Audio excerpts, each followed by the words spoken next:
자, 어쨌든 오늘 첫 번째 소식으로 국민의힘 소식으로 가보도록 하겠습니다. 지금 목사들이 줄줄이 이제 비리에 연루돼 있어서 불렀더니 종교 탄압이라는 신박한 논리. 우리가 이제 기독교 믿지 말라고 지금 소수하고 있는 게 아니거든요. 네. 불교 믿지 말라고 수사하고 있는 거 아닙니다. 근데 소년보 목사는 분명히 교회 내에서 선거 운동을 했고 또 누구 뽑지 말라는 낙선 운동을 했습니다.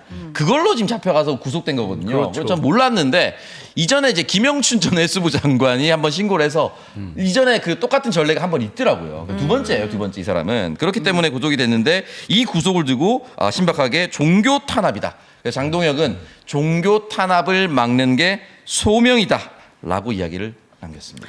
그 손석희 질문들에서 이번에 사실 사이비 종교 관련된 이슈를 했었어요. 거기에 나온 교수님이 이런 말씀 하시더라고요. 사이비 종교가 어쩌면 억울할 수도 있겠다. 지금 정치 개입 관련해가지고 이슈가 되잖아요. 그동안 기독교, 개신교들은 대놓고 이명박 정부 때 같은 경우에도 이명박 대통령 가서 무릎 꿇고 무릎 꿇고 기도하고 그랬나? 그래서 그것 때문에 이슈가 돼가지고 국민들이 막 들고 일어나고 대놓고 정치 개입하고 이 사람 뽑아야 된다고 했었던 단체 자체가 개신교인데 뭔가 그들은 이게 다 불법인데도 뻔뻔하게 해왔었잖아요. 그래서 사이비 종교가 약간 억울할 수도 있겠다 뭐 이런 얘기를 하더라고요. 그러니까 예전에 그 이명박 때 이제 고소영 내각이라고 고려대 소망교회, 영남 이런 식으로 해서 소망교회가 들어갔었는데 네. 지금 좀 굉장히 악질적으로 바뀐 게 그때 소망교회를 다니면서 소망교회 교인들에게 이명박을 지지해달라고 암암리에 얘기하거나 또는 가는 걸로 이제 표현을 하기로 했었는데 요즘 아예 그냥 대놓고 목사가 설교 때, 맞아. 대놓고 이재명은 끝났다 이런 걸 외치고 막 맞아요. 누구 뽑으면 안 된다라고 아니, 외치 대놓고 하니까 진짜 이게 정치적인 발언이라고 볼 수가 없는 게 이재명이 죽어야 나라가 산다. 아멘. 맞아요. 이재명이 죽어야 나라가 네. 산다. 이재명이 죽어야 나라가 산다. 이거를 계속 반복적으로 맞아요. 자기 예배 시간에 하는 거예요. 그러면 성도들이 막 아멘.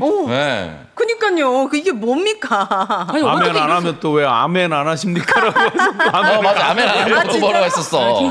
김정한 목사가 네. 아멘 안 해. 네. 근데 하여간 이게 정말 저도 소년보 목사의 뭐 예배 시간까지 챙겨서 볼 그런 건 없잖아요. 그런데 충격적인 말을 지속적으로 반복적으로 계속했단 말이에요. 네. 그거를 이재명 대표 시절에 그 피습 사건 때도 그런 얘기를 계속하면서 사람들에게 세뇌시키듯이 그런 짓을 한 잡니다. 맞습니다. 네. 정말 저는 이렇게까지 소년보 목사도 그리고 구속된 마당에 저는 송원석도 원내대표죠. 반드시 그 죄값을 치러야 된다. 네, 저는 그렇게 봅니다.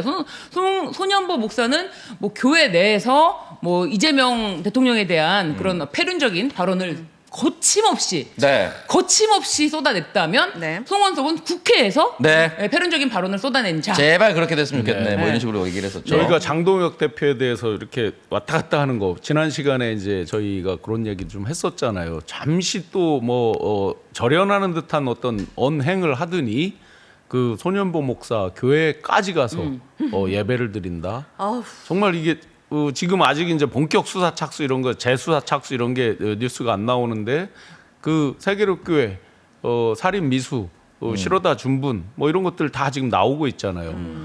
그런 상태에서 다시 그 소년보 목사의 교회에 가서 예배를 드린다. 도저히 이해할 수가 없어요. 그러면 내란 세력에 대해서 다 인정하고 받아들인다라는 걸 그대로 자인하고 행동을 하고 있는 거잖아요. 네. 그렇죠. 도저히 이해할 수. 하나님이 진짜 계시다면 이제 참다 못 참고 다 벌을 주시는 것 같아요. 이런 사이비 개신교들 너네 이제 좀 벌 좀 받자.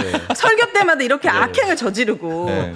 그런 게 아닌가. 실제 벌을 받기 위해서 이제 이곳 평화나무에서 공명선거 감시단을 늘 선거 때마다 해서 잡아내고 있습니다. 여러분 많은 관심 부탁드리고요. 네. 자 그리고 한학자 총재 김장환 목사도 이제 수사 대상인데 네. 특검 출석을 계속해서 이제 거부하고 있습니다. 그러니까 그 얘기가 좀 두 사람이 좀 다른데 듣기로 한학자 같은 경우는 자기한테 돈 받은 사람이라든지 또는 뭐 사업 관련된 내용을 한학자까지는 안 오게 하는 선에서 막으려고 하고 있다. 애들 다 보내주고 네. 국회의원 누가 돈 받았냐면 다 말해주고 이렇게 하려고 하고 있다는 썰을 들었고 네. 김장환은 그렇게 할 수가 없다. 왜냐하면 김건희한테 뭐 직접 서희건설 이봉관 회장이라든지 매관 매직성 인사 추천을 되게 많이 했다라는 이야기가 있더라고요. 썰입니다만은. 네. 근데 어쨌든 이렇게 계속 출석을 거부하고 있다고 해서 끝나는 건 아니겠죠? 그냥 강제 구인합니까? 이런 그럼요. 거? 아니 네. 지금 한학자가 지금 자기가 임의 출석하겠다고 했지만 네. 특검에서는 어쨌든 그런 거 고려하지 않고 아니 말만 그렇게 하고 또 언제 나옵니까? 네. 고려하지 않고 체포영장까지도 청구할 수 있는 거를 지금 보고 있어요. 네. 그리고 한학자 총재는 정확하게 피의자로 지금 소환을 했기 때문에 더 이상 체포영장까지도 만약에 고려하지 않으면은 뭐냐? 아니 한학자 사실은 한학자가 선임한 변호사가 오광수 전 민정수석, 김호수 전 검찰총장 네. 뭐 등등 아닙니까? 그렇기 때문에 한학자에 대해서는 지금도 누구를 데리고 가야 가장 모양이 좋을까에 대한 고민을 할 거예요.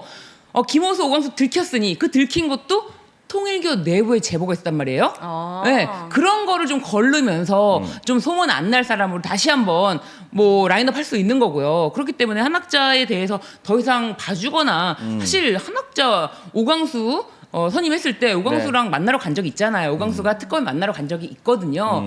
그렇기 때문에 특검도 물렁하게 나오면은 우리 눈을 피할 수가 없을 것이다. 공교롭게도 이런 한학자나 김장환, 소년부 이 사람들이 오랫동안 우리나라에 암약해 있었던 대표적인 사이비 종교 사람들인데 하필 이재명 정부 때 공교롭게 이렇게 특검 조사를 받게 돼가지고 잘못 걸렸다 이 사람들은 약간 제대로 걸렸다는 생각을 그럼요. 했습니다. 네, 참고로 이제 소년부는 특검 사입이라 그러면 되게 기분 나빠할 수 뭐라고 있어요. 뭐라고요? 개신교? 아니 통일교 여기는 사입이 아니에요? 아니 뭐 그냥 김장한 목사는 또 다른 적이니까. 특정 종교, 네네. 특정 종교를 이끌고 있는 목사는 개신교. 사실상 성역은 맞았어요 그동안. 네. 예, 뭐 함부로 못 건드리게 어떻게 보면 했었고. 법 위에 네. 군림해온 건 뭐 그건 팩트죠. 예, 그랬는데 이번 정권에서는 그런 게 얄짤이 없습니다. 네. 없죠. 예, 그리고 이제 이 목사 건드리는 거를 함부로 해서는 안 된다라고 이제 누가 얘기하면 용민형이 바로 나와서 즉각 제압하거든요. 네. 몇 번 다시 말씀드리지만 지금 이 국면에서는 그런 소리를 민주당 내에서 없애야 됩니다. 맞아요. 예. 그 한학자 이제 총재 같은 경우가 뭐 딜레마겠죠. 이 신의 대리인 또는 신의 반열로 이제 본인들이 이렇게 돼 있는 거잖아요. 올림하다가, 그 네. 유튜브에 이제 많이 공개돼 있지만 설교 중에 이런 게 있잖아요. 그러니까 오피니언 리더들을 앉혀놓고 이제 하는 이야기 중에 이거 UN 16개 나라가 알지도 못하는 대한민국에 왜 왔겠어? 그 우주의 중심인 우리가 있기 때문에 우주, 오는 거지 네. 하면서 이제 그 총재에 대한 신격화 이런 이야기를 이제 서슴없이 하죠. 그러면 이 아프서도 안 되는 거고 붙잡혀가는 건 있을 수가 없는 거죠. 논리상 당연하죠. 교리상 있을 병원에 수가 가서 없어요. 시술하면 안 되는 거죠. 네네. 있을 수가 없어요. 그러니까 이 사람들이 지금 17, 18쯤에 자기가 가겠다 이렇게 얘기를 하잖아요. 어떻게 돼도 자기가 가는 거예요.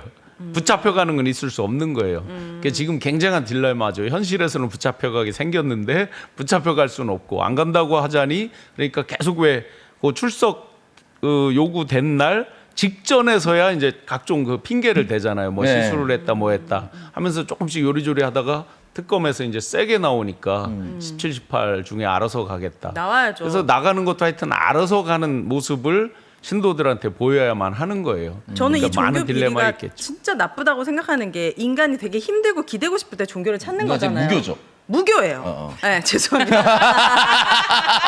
왜 걱정돼? 아니, 죄송한 게 아니고 편하게 얘기할 수 있는 거야. 기독교가 나도 무교라서.